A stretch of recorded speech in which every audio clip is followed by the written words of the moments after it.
Hello everyone, and I am here to give my thoughts and opinions and what potentially could be happening with this whole thing about Brock Lesnar being part of UFC 200. First of all, I was one of those people that got hit with this story this morning because, well, with the terms of sports and everything last night, following everything after the NHL Stanley Cup Finals wasn't really much. There wasn't really too much to go with after that because, or at least in my own mind, because well, the NBA Finals weren't going to be played that night, and the UFC 199 card was not something that I was too thrilled with, so I wasn't going to bother following it all that much. So lo and behold, during that time frame. During UFC 199, they announced that Brock Lesnar is actually going to be in a fight in their, well, was going to probably be one of their biggest events of all time with UFC 200 next month in July out in Las Vegas. And what does this actually mean for everything? Well, one, statements have already been said that yes, he is still part of the WWE, and yes, he is going to be appearing at SummerSlam as well. But like, how did this actually come about? And there's been a lot of rumor mills going about out and about there that are the reasons why this happened. One rumor mill is that he was actually still under contract, quote unquote, under contract to do a fight with UFC the entire time he's been with the WWE. It's just that Dana White, recognized that he would be retired as a fighter and would let him go off there. But if Brock ever accepted a fight, he could totally do it at any given time. I highly doubt that one to be the case.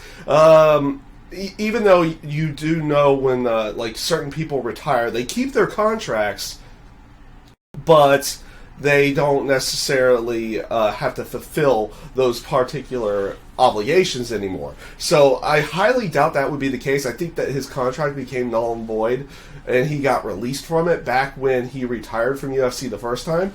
But, so I highly doubt that's the truthful rumor. The second rumor, this one might be a little bit more true, is that that this has been in the makings ever since WrestleMania 32, or at least around that time frame. Because take a look at his match with Dean Ambrose at WrestleMania 32. It wasn't as violent as most people thought it was going to be. It was rather short, almost to the point of being extremely disappointing. And the reason why this could have been is that a deal was struck around WrestleMania time with Brock Lesnar and Vince. Being that Brock was trying to hold up for more money or something in that sense, and the compromise to this was that he would be allowed to do a UFC fight during this time frame. Now, in all honesty, this is going to be an interesting one for the next month. And not just obviously with UFC, they have one of their biggest draws that they've ever had. Again, with Brock Lesnar going into the octagon for another fight. But in WWE, because they're going to probably try cross-promoting this in some way, shape, or form, because of the fact that he's under WWE contract, it is appearing at SummerSlam. Now, this is heavy risk on Brock's case too, going into the octagon so close to SummerSlam, because that kind of hurts his drawing power in WWE side if he goes into the octagon at UFC 200 and loses. But this could potentially mean other things too. If this is the case, as there were a lot of talks last year that they were trying to get Ronda Rousey to be a part of WrestleMania again and everything in that sense. Maybe talks could potentially happen between that side again. Especially now with the factor that you have WWE guy who's still under contract and will remain under contract after he does this UFC fight, and Brock Lesnar, and you have, it's like, okay, Vince is kind of, allowing this to happen. Now, what does Vince get in return in this sense? Well, one, if Brock goes out there and wins, he has a bigger draw right there. he has a far bigger draw at that point if he goes out there and beats whoever gets put in front of him. Obviously, we don't know the opponent yet. It'll be interesting to see what when they announce the opponent and how people will be taken to that at that point, too.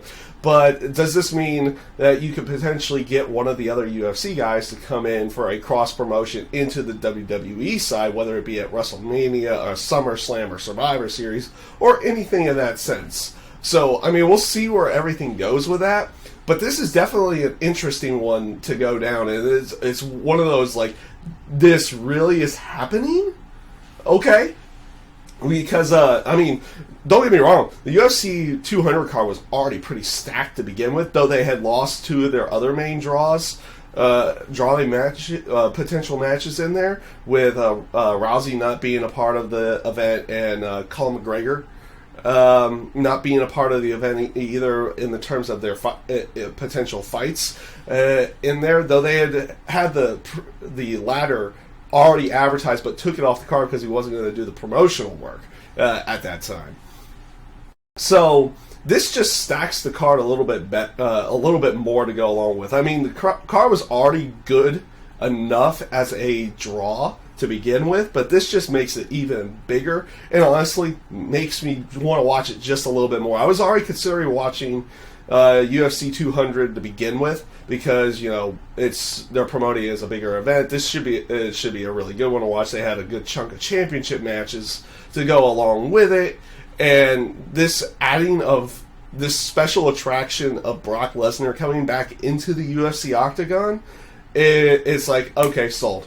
Gotta watch. Gotta find a place to watch this, whether it be at my place or somewhere else. This has to be seen.